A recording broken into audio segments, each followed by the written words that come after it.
BCCI secretary జైషాకు bumper offer దక్కింది. ICC కొత్త chairman గా జైషా ఎన్నికయ్యారు. ఐసీసీ ప్రస్తుత చైర్మన్ గ్రెగ్ బార్క్లే పదవీ కాలం నవంబర్ 30తో ముగుస్తోంది. అతని వారసుడిగా జైషా డిసెంబర్లో బాధ్యతలు చేపట్టబోతున్నాడు. మరి ఐసీసీ చైర్మన్ గా ఎన్నికైన అత్యంత పిన్న వయస్కుడిగా రికార్డు క్రియేట్ చేసిన జైషా ముందున్న సవాళ్లేంటి? ఇంటర్నేషనల్ క్రికెట్ కౌన్సిల్ నూతన చైర్మన్ గా బీసీసీఐ సెక్రటరీ జైషా ఏకగ్రీవంగా ఎన్నికయ్యారు.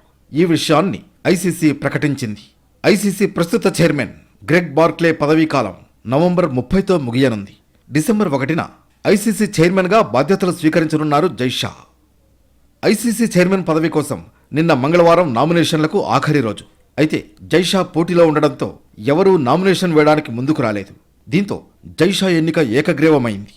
ఐసీసీ చైర్మన్ ఎన్నికల్లో మొత్తం 16 ఓట్లు ఉన్నాయి. అందులో 9 ఓట్లు లభించిన వాళ్లే గెలుస్తారు. కానీ జైషా ఎంట్రీతో అతనికి పోటీగా ఎవరూ రాలేదు.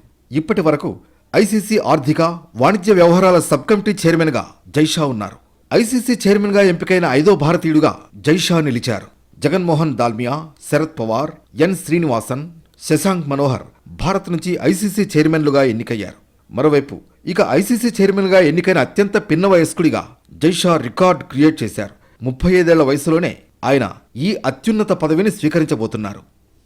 మరోవైపు ఐసీసీ చైర్మన్ గా 2026 వరకు కొనసాగనున్న జైషా ముందు అనేక సవాళ్లున్నాయి. ఐసీసీ స్టేక్ హోల్డర్స్ కు తగ్గట్లుగా నడుచుకుంటూ క్రికెట్ అభివృద్ధికి పాటుపడాల్సిన అవసరం ఉంది. 2025లో పాకిస్తాన్ వేదికగా నిర్వహించే ఛాంపియన్స్ ట్రోఫీని విజయవంతంగా నిర్వహించడం జైషాకు అతిపెద్ద సవాల్.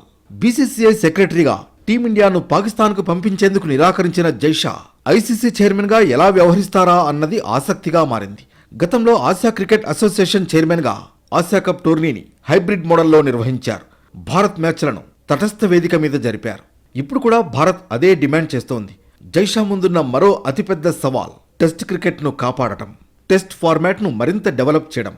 క్రికెట్ను T20 ఫార్మాట్ లీడ్ చేస్తున్న ఈ టైంలో టెస్ట్ క్రికెట్కు ఆదరణను పెంచడం, కుర్రాళ్లు సుదీర్ఘ ఫార్మాట్ ఆడేలా ప్రోత్సహించడం జైషా ముందున్న పెద్ద సవాల్.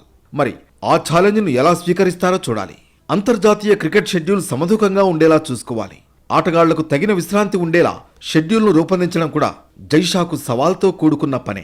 అంతేకాకుండా లాస్ ఏంజల్స్ ఒలింపిక్స్ 2028లో క్రికెట్ భాగమయ్యేలా కృషి చేయడం, క్రికెట్ను మరిన్ని దేశాలకు విస్తరించడం జైషా ముందున్న అతిపెద్ద టాస్క్. ఐసీసీ చైర్మన్ గా 2 ఏళ్ల పదవీ కాలంలో ఈ హడిల్ను జైషా ఎలా ఫేస్ చేస్తారన్నది ఆసక్తికరంగా మారింది.